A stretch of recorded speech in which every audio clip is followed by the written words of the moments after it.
L'Esprit du Seigneur l'Éternel est sur moi. Car l'Éternel m'a point pour porter de bonnes nouvelles aux malheureux.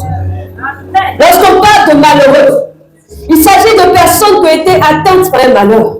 De personnes qui se retrouvent dans une situation de détresse. De personnes qui aspirent à une condition meilleure. Bien-aimé, quelle est la situation de détresse? La situation qui te rend triste. Quand tu regardes à ta vie, quand tu regardes à ce que tu aurais pu être, normalement tu ne devrais pas être à ce niveau. Combien de fois n'as-tu pas pleuré? Parce que tu dis, quand tu te regardes, tu te dis, c'est moi qui suis là comme ça aujourd'hui. En temps normal, on ne devrait pas te reconnaître. En temps normal, tu ne devrais pas être là où tu es. Parce que simplement, tu as fait de mauvais choix. Parce que simplement, tu n'as pas été encadré comme il faut. Le Seigneur te dit, je suis venu apporter une bonne nouvelle au malheureux. Toi qui es triste, toi qui te lamentes, toi qui te retrouves aujourd'hui dans une situation de détresse, même pour manger c'est difficile. La dernière fois que tu as acheté un nouvel habit, toi-même tu ne sais plus. Comment tu fais pour prendre soin de tes enfants, tu ne sais pas. Comment tu fais pour payer ton loyer, tu ne sais pas. Le Seigneur te dit, la bonne nouvelle, c'est qu'il est le bon berger. Il veut faire en sorte que tu ne manques de rien. Le Seigneur dit à celui qui a le cœur brisé qu'il est venu pour te guérir. À cause des rejets, à cause de ce que tu étais rejeté par tes propres parents, ta propre mère n'a pas voulu de toi. Ton propre père ne s'est jamais occupé de toi. Partout où tu es passé, on t'a traité comme moins que rien, comme en bas de ta tête, comme on peut dire. Tu es passé certainement de main en main, de foyer en foyer. Tes propres oncles, peut-être ta propre tante ou la femme de ton papa, t'a fait des choses qu'on ne fait pas quelqu'un. Et à cause de ce que tu as vécu, à cause de ce que ton père ne s'est pas occupé de toi, ta propre mère t'a traité comme si c'est même pas de son ventre que tu es sorti. Il y a la haine qui est rentrée dans ton cœur. Tu ne sais plus qui tu es. Tu passes ton temps à pleurer. Ce temps que tu aimais de tout ton cœur t'a laissé tomber. Tu as été abandonné. Tu as été trahi par quelqu'un en qui tu avais mis toute ta confiance. Quelqu'un pour qui tu étais prêt ou tu étais prêt à faire tout. Quelqu'un en qui tu as investi ce que tu avais de meilleur. Quelqu'un à qui tu as confié ta vie. Tu as confié ce que tu as de précieux. Cette personne-là t'a trahi. Aujourd'hui, tu ne sais pas où mettre la tête. Aujourd'hui, tu ne sais plus à qui faire confiance. Tu as donné l'argent à quelqu'un et la personne est partie avec cet argent. Le Seigneur te dit qu'il est venu te guérir.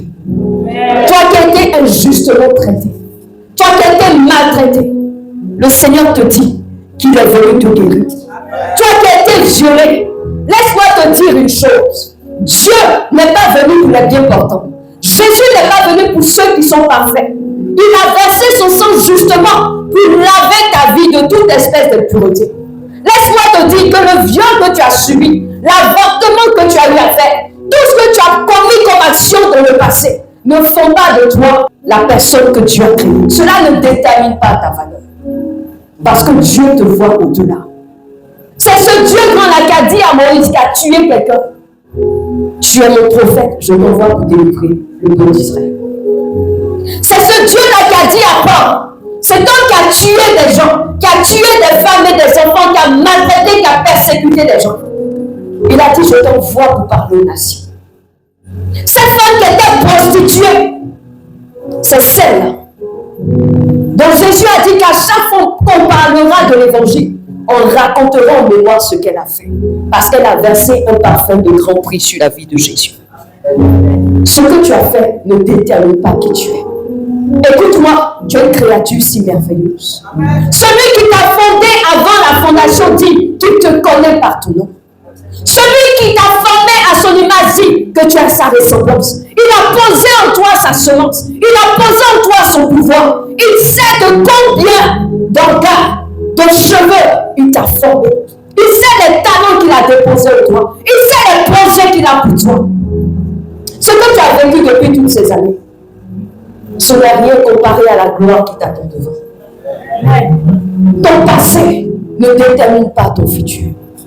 On a vu un homme tel qu'Abraham qui a 75 ans n'était rien et n'avait rien, et qui a 100 ans est devenu le père d'une multitude. Ton Dieu te dit qu'il est venu te libérer de toute espèce de captivité.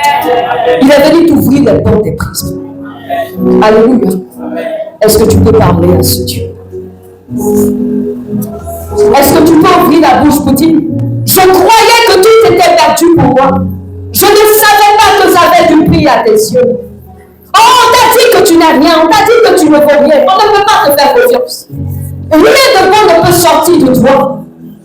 Cette femme samaritaine se cachait pour aller prendre de l'eau. Elle avait honte de sa vie. Aucun homme n'a voulu la prendre comme épouse. Elle a eu 6 hommes dans sa vie. Elle pensait que plus rien ne pouvait sortir de sa vie. Mais Jésus a fait d'elle l'une des premières femmes évangélistes. Je croyais que Oh mon Seigneur, dis à Dieu, je pensais que je n'ai plus d'avenir. Je pensais que tout est fini pour moi à cause de mon passé. Je sais que j'ai du prix à tes yeux. Je sais que j'ai du prix à tes yeux. C'est parce que j'ai du prix à tes yeux que tu as renoncé à ton compte de gloire pour venir mourir à la croix pour moi. Seigneur de ma vie, pour ce que dis au Seigneur, ouvre mes yeux. Seigneur, donne-moi de me voir comme toi tu me vois. Ouvre mes yeux afin que je sache qui je suis. Ouvre mes yeux afin que je sache quel est le potentiel que tu as déposé devant moi. Seigneur, je sais que je ne suis pas venu accompagner les autres. Je sais que tu as des projets de paix pour moi. Tu as des projets de bonheur pour moi. Tu as un avenir lumineux pour moi. Éternel, ouvre mes yeux. Ouvre mes yeux. Ouvre mes yeux. Et nous sommes en train de prier. Regarde, le Seigneur pose sa main sur ton cœur. Le Seigneur est en train de suer les larmes de quelqu'un. Le Seigneur est en train de briser les chaînes dans le cœur de quelqu'un. Est-ce que le Seigneur est sué tes larmes? Écoute, arrête de pleurer sur tes enfants. Arrête de pleurer sur tes enfants. Arrête de pleurer sur tes enfants. Commence à déclarer un avenir meilleur pour tes enfants. Tu vas ouvrir la bouche, tu vas poser ta main droite sur ta tête et tu vas proclamer des paroles de bénédiction sur ta vie. Tu as reçu le pouvoir de délier sur la terre et cela sera délié dans le ciel. Tu as reçu le pouvoir de lier sur la terre et ce que tu as lié sera lié dans le ciel. Tu as reçu le pouvoir de parler et la chance arrive. Proclame des paroles de bénédiction. Appelle la bénédiction sur ta vie. Appelle l'esprit d'excellence. Appelle l'esprit de créativité. Appelle le succès. Appelle la réussite. Proclame des paroles de bénédiction sur la vie de tes enfants. 2025, tu entends ma voix. Moi, Kassi Marie-Paul. Dis ton nom. Dis, tu entends ma voix. Moi, Kassi Marie-Paul.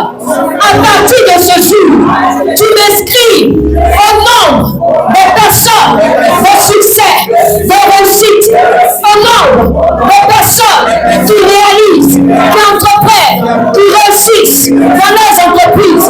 Je déclare au nom de Jésus que l'Esprit du Seigneur est sur moi. Mon cœur brisé est guéri. Je reçois de bonnes nouvelles qui me mettent dans la joie. 2025, tu m'annonces que je reçois une bonne nouvelle. Je reçois une bonne nouvelle. Je reçois une bonne nouvelle. Au nom de la tristesse, l'amertume, le manque, la pauvreté, la limitation ne sont plus dans ma vie. Je suis plus que vainqueur. Je suis plus que vainqueur. J'accélère. Ma vie accélère. Les projets accélèrent. Les forces sur ma vie. La